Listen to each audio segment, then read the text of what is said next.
आप देख रहे हैं यूथ एजेंडा में गुप्त धाम की कथा।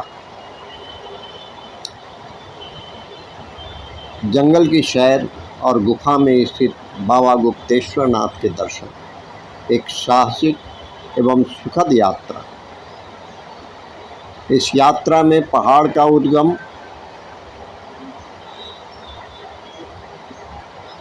समुद्र तट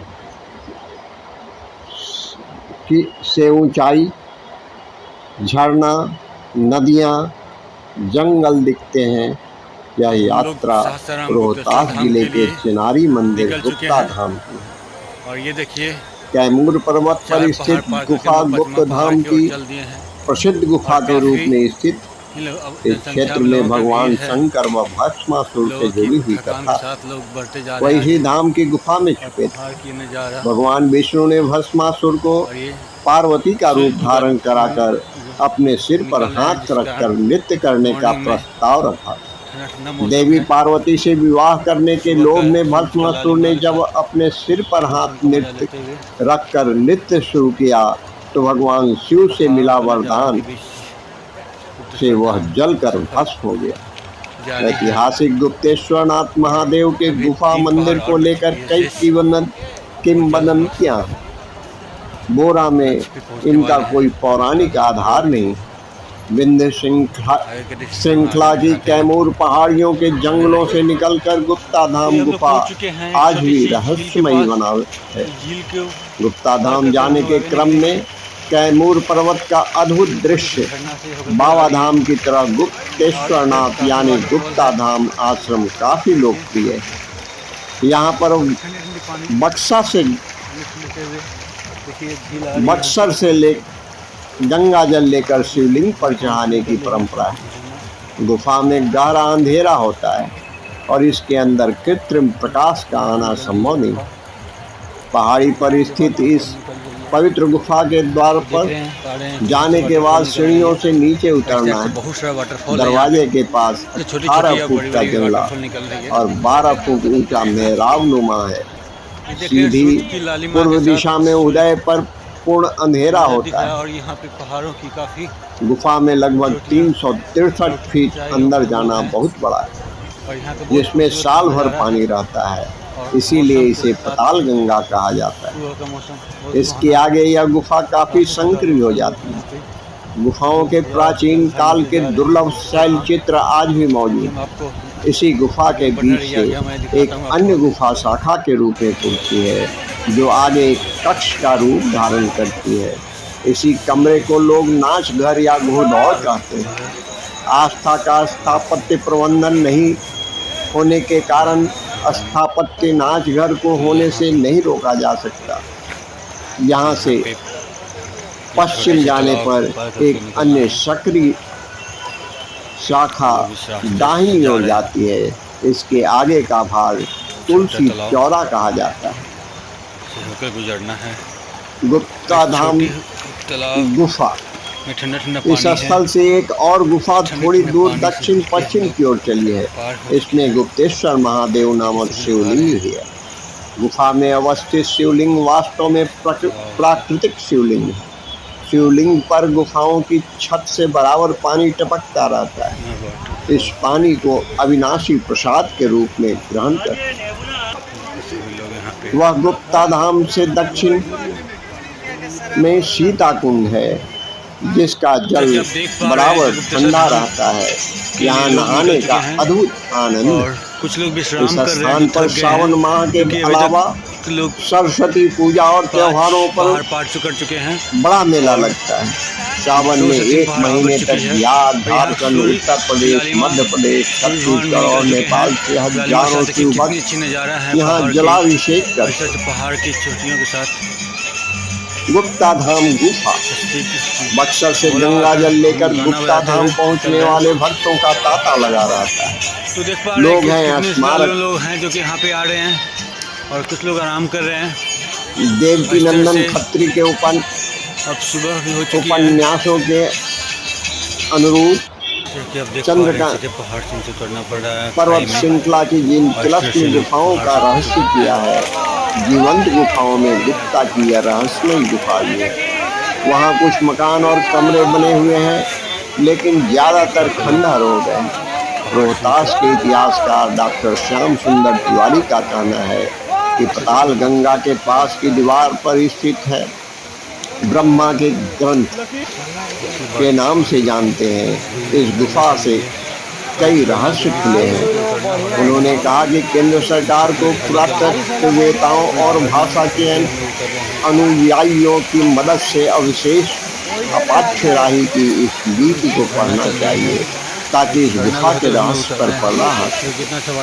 सीताकुंड के पास भक्तों की भीड़। रोहतास जिला मुख्यालय सासाराम से लगभग 55 किलोमीटर की दूरी पर स्थित गुप्ता धाम गुफा बाबा गुप्ता धाम में पहुंचने के लिए रेल, पानी घाट और उगनी घाट से 3 रास्ते हैं जो दुर्गम मार्ग है। अब नया रास्ता ताराचंडी धाम के पास से है। इस रास्ते से पहाड़ी पर गाड़ियां भी चलती हैं। पनियारी घाट से सासाराम से लगभग 40 किलोमीटर दूर आलमपुर के रास्ते पनियारी पहुँचते हैं। यहाँ से सामने आकर पहाड़ी पर चरित्र चित्रण किया जाता है। इसके सामने इसकी दूरी लगभग 3000 मीटर के आसपास है। यहाँ है एक देवी का स्थान, पनियारी माई के नाम से जानते हैं। यह जमीन के नीचे 12 महीने पानी रहता है। शिव भक्त यहाँ पनियारी माई के दर्शन कर आगे की यात्रा करते हैं। पहाड़ के रास्ते में कई तरह की कहानियाँ, जीव जंतु, सुंदर प्राकृतिक छटा मन को मोहित कर देता है। बंदर और लंगूरों का झुंड इस यात्रा को और भी अद्भुत बनाता है। पनियारी माई देवी स्थान। पहाड़ पर खोज करने के बाद रास्ते में बधवा खो है। बधवा खो के बारे में कोई विस्तृत जानकारी किसी को नहीं है। जैसा कि नाम से स्पष्ट होता है, शायद पहले यहाँ बाघ की मांद होगी। लोगों के मार्गदर्शन की वजह से वो दूर जंगल में चले गए थे। हालांकि यहाँ एक बाबा जरूर दिखते थे। एक गजब का तेज है उनके बड़े बड़े बाल, ऐसा लगता है कि सालों से बाल नहीं बनाई गई है। दुर्बल सा शरीर, लेकिन गजब का तेज। वो उसी के पास बैठे रहते थे। पास में जलता हुआ मोटा सा पेड़ का तना और उसकी भस्म को वो अपने पूरे शरीर पर लगाए रखते थे। वहाँ से पहाड़ी के चारों तरफ का प्राकृतिक दृश्य स्वर्ग से कम नहीं था। बघवा खो के पास शिव भक्त, वहाँ से 10 से 12 किलोमीटर दूर जाने पर आम के कुछ पेड़ मिलते हैं। बड़े से आम के पेड़, ऐसा लगता है जैसे पीपल और चमगादड़ की तरह उभरे हुए, एक के बाद एक कई। हाँ, उन्हीं आम के पेड़ों की वजह से उस जगह का नाम अमुआ चुआ था। अमुआ चुआ का हिंदी में अर्थ होता है आम का गिरना। शायद इसी तरह से इस स्थान का नामकरण भी हुआ होगा। वैसे तो इसका भी कोई प्रमाण नहीं है, पर स्थानीय लोग यही कारण जानते हैं। अमुआचुआ को कुछ लोग अमुआचू भी कहते हैं। रास्ते में तोड़ फोड़ वाली दुर्गावती नदी आगे एक जगह है, हनुमान जी और दुर्गा जी का मंदिर। वहाँ बहुत सी छोटी छोटी मूर्तियाँ हैं। पहले तो कुछ भी मिलना मुश्किल था। आजकल वहाँ आधुनिक पेय पदार्थ, खाने वाली चीज़ें, पकौड़ी, चावल, दाल, बच्चे मिलने लगा है। छोटा सा तंबूनुमा स्थान बनाया गया है जिसमें पर्यटक आराम करते हैं। इसी पर सारे रास्ते से आने वाले शिव भक्तों का मिलन होता है। सीताकुंड, यहाँ से उदय के बाद मार्ग में 2 बार दुर्गावती नदी को पार करना है। पहाड़ों पर वर्षा होने के कारण इस नदी का धुआं इतना बढ़ जाता है कि पहाड़ जैसा दृश्य हो जाता है। यहाँ नदी पार करने की कोई मुकम्मल व्यवस्था नहीं है, इसलिए नदी पार करने के लिए सावधानी बरतने की ज़रूरत है। लेकिन महाशिवरात्रि के समय इस नदी में नाम मात्र का पानी होता है। फिर लगभग 3-4 किलोमीटर ऊपर नीचे उथली ढलान के बाद पहाड़ी का दूसरा छोर जाता है। वहाँ से 3-4 किलोमीटर की दूरी तय करने के बाद बाबा गुप्तेश्वर नाथ की गुफा आती है। वो गुफा जिसमें भोलेनाथ भस्मासुर से बचने के लिए छुपे थे। गुफा के लगभग 2 किलोमीटर दूर तक एक झरना है, नाम है सीता कुंड।